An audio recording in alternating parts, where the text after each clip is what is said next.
Senior सहाफ़ी और तजिया कार नुसरत जावेद के मुताबिक पाकिस्तान की अफगानिस्तान के साथ जंगी झड़पें रुकने का नाम नहीं ले रही और ये महज इत्तफाक नहीं कि इनमें शिद्दत तालिबान के वजीर खारजा अमीर खान मुत्तकी के दौरे भारत के बाद आई है। ऑपरेशन सिंदूर के जरिए अपने अहदाफ के हुसूल में नाकामी के बाद दिल्ली ने निहायत सोच विचार के बाद बिला आखिर फैसला किया कि फिलवक्त पाकिस्तान के साथ बराह रास्त जंग छेड़ने के बजाय तालिबान को पाकिस्तान के साथ जंगी झड़पों में उलझाया जाए। यह हकीकत समझने के लिए आपको जंगी उमूर का माहिर होने की जरूरत नहीं कि तालिबान बाकायदा फौज की तश्कील देने में अब तक नाकाम रहे हैं। बुनियादी तौर पर वो छापा मार गिरोहों पर मुश्तमिल हैं जो गुरीला तखरीबी कार्रवाइयों के जरिए अपने मुखालिफ को चैन से रहने नहीं देते। सोवियत यूनियन और अमेरिका के खिलाफ उन्होंने यही पॉलिसी अपनाते हुए इन दोनों सुपर ताकतों को अफगानिस्तान छोड़ने को मजबूर कर दिया था। अफगान जहाद के नतीजे में सोवियत यूनियन की पसपाई और बादजा सुकड़ कर रूस तक महदूद होना मगर अफगान मुजाहिदीन ही का कारनामा करार नहीं दिया जा सकता।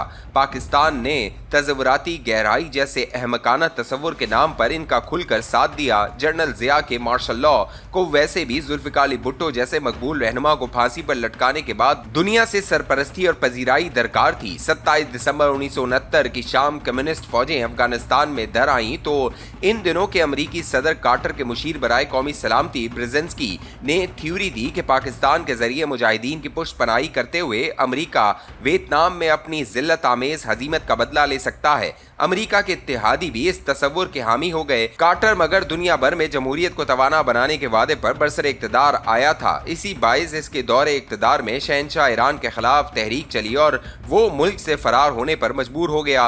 इब्तदान शाह मुखालिफ तहरीक ईरान के शहरी मुतवस्सित तबके की तर्जुमान नजर आई। इमाम खुमैनी ने मगर निहायत महारत से इसे इस्लामी इनकलाब में तब्दील कर लिया तो कार्टर इंतजामिया का भी जमहूरियत से जी भर गया। पाकिस्तान को अलबत्ता अफगानिस्तान को आज़ाद करवाने के लिए $400 मिलियन की पेशकश हुई। जनरल ज़िया को बखूबी अंदाजा था कि ईरान की वजह से नाकाम हुआ कार्टर सदारती इंतखाब हार रहा है। इसकी जगह रेगन की फतह यकीनी थी। वो बी फिल्मों का अदाकार होने की वजह से टीवी स्क्रीनों पर अच्छा लगता था और अमूमन एक सतरी फिक्रे के जरिए अपना मुद्दा बयान कर देता। रिपब्लिकन पार्टी से ताल्लुक की वजह से वो कम्युनिज्म के खात्मे को भी बेचैन था। जनरल ज़िया की जानिब से कार्टर की पेशकश को पीनट कहते हुए रद्द कर दिया था। याद रहे ये मूंगफली का अंग्रेजी मुतबादिल है। लतीफ़ा ये भी है कि कार्टर मूंगफली की काश का तकरीबन अजारादार भी था। पीनट लिहाजा इसकी ज़ात पर लगाई एक ज़हीन फपकी थी। कार्टर बिला आखिर सदारती इंतखाब हार गया तो रेगन ने इक़्तिदार संभालते ही पाकिस्तान के फौजी हुकाम के साथ सोवियत यूनियन को अफगानिस्तान में घेर कर नाकाम बनाने के लिए तवील मुलाकातें की। मुजाहिदीन को गुरीला जंग की बदौलत तरबियत दी गई। CIA के हुकाम डॉलर बड़े सूट लेकर पाकिस्तान आते रहे। पाकिस्तान में अफगान जहाद का सीजन शुरू हुआ तो मशरिक़ वस्ता के मिस्र के अलावा कई ममालिक ने अपने यहाँ के इस्लामी इनकलाबियों को जहाद लड़ने के लिए अफगानिस्तान जाने को उकसाना शुरू कर दिया। अपने यहाँ मुमकिना सियासी अदम इस्तेहकाम पर काबू पाते हुए यूं पाकिस्तान को जहादियों के सुपर्द कर दिया गया। सहाफत में अपना मकाम बनाने के लिए मुझे 1980 के इब्तदाई 5 सालों में इस वक्त बहुत दुख होता जब इस्लामाबाद के 5 सितारा होटलों में गुलबदीन हिकमतयार जैसे मुजाहिद क्लाशनकोफ उठाए महाफिजों के हमरा मुल्की और गैर मुल्की सहाफ़ियों के हजूम से तवील खिताब फरमाते और ये वो बरस थे पाकिस्तान की तमाम जी हाँ जमात इस्लामी जैसी मजहबी जमातों समेत सियासी जमातें कलअदम ठहरा दी गई थी। इनके रहनुमा सहाफ़ियों से छुप कर मिला करते थे।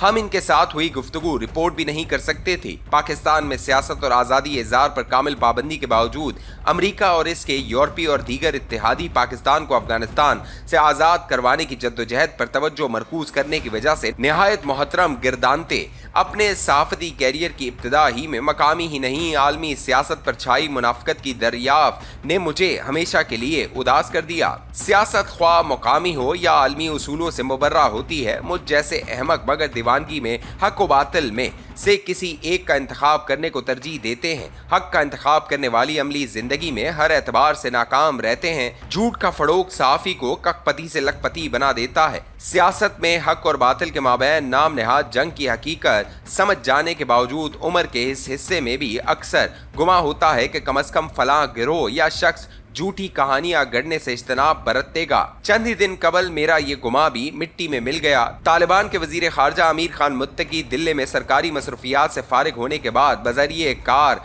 सहारनपुर रवाना हो गए। यूपी के इस शहर में दारुल उलूम देवबंद कायम हुआ है। बरतानवी साम्राज्य के दौर में 1867 के बरस कायम हुआ ये मदरसा बर सगीर में इस्लाम को जिंदा ताबिंदा रखने के नाम पर कायम हुआ था।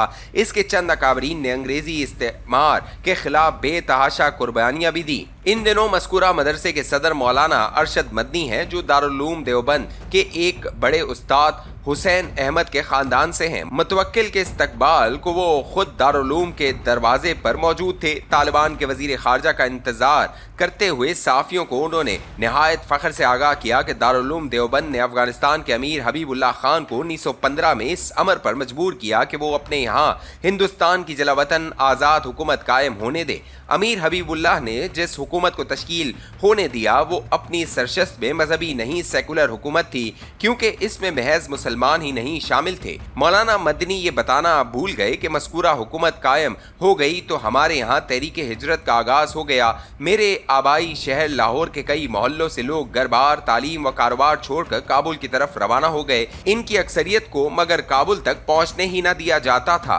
किसी न किसी तरह वो दारुल हुकूमत पहुँच जाते तो वहाँ मौजूद बरतानवी एजेंटों को इनके बारे में ताज़ा तरीन मालूमात पहुँचाई जाती। काबुल से दूर रखे महाजरीन की अक्सरियत को मकामी बाअसर अफराद या हुकूमती नुमाइंदे घेर घार कर खैबर के पार धकेल देते और इसके एवज बरतानिया से मुनासिब मुआवजा वसूल करते। मौलाना अरशद मदनी ये हकीकत भी फरामोश कर गए कि अमीर हबीबुल्लाह खान अपने वालिद अमीर अब्दुल रहमान की वफात के बाद 1901 में बरसर इक़्तिदार आया था। अपना इक़्तिदार मुस्तहकम करने के बाद मौसूफ बरतानवी वायसराय लॉर्ड मिंटो से मिलने कलकत्ता आए। बरतानवी वायसराय को अमीर हबीबुल्लाह खान ने यकीन दिलाया कि वो कभी गुलाम हिंदुस्तान में शोरिश बर्पा करने वालों का साथ नहीं देंगे।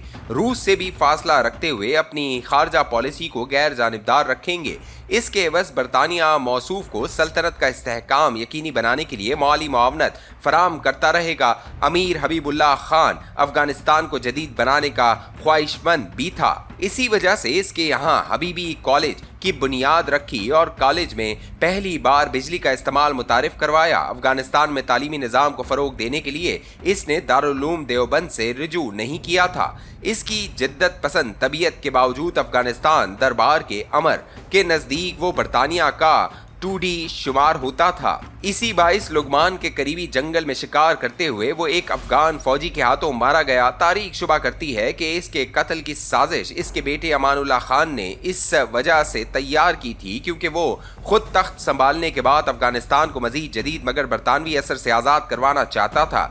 फरवरी 1919 में अमानुल्लाह खान बादशाह बन गया। बरतानिया से जंग भी लड़ी मगर इसके साथ रावलपिंडी समझौता करने को मजबूर हुआ। बरतानवी इस्तेमार ने इसके बावजूद तरक्की और जिद्दत पसंद बादशाह के खिलाफ औरतों को बेपर्दा करने के इल्ज़ाम में किराए के मुल्लाओं के हाथों कुफ्र के फतवे लगवाए और बिला आखिर बच्चा सिक्का के जरिए इसका तख्ता उलट दिया गया। कॉलम के अख्ताम से कबल मौलाना मदनी को ये भी याद दिलाना चाहूँगा कि मुख्तलिफ शोरशों के बाद बिला आखिर नादिर शाह अफगानिस्तान का बादशाह हुआ तो इसने अपने यहाँ तालीमी निज़ाम मुरतब करने के लिए दारुल उलूम देवबंद के किसी आलिम को जहमत नहीं दी थी। मौसूफ ने अल्लामा इकबाल के अलावा मौलाना सलमान नदवी और अलीगढ़ के सर्रास मसूद को इस ज़मन में अफगानिस्तान आने की दावत दी थी।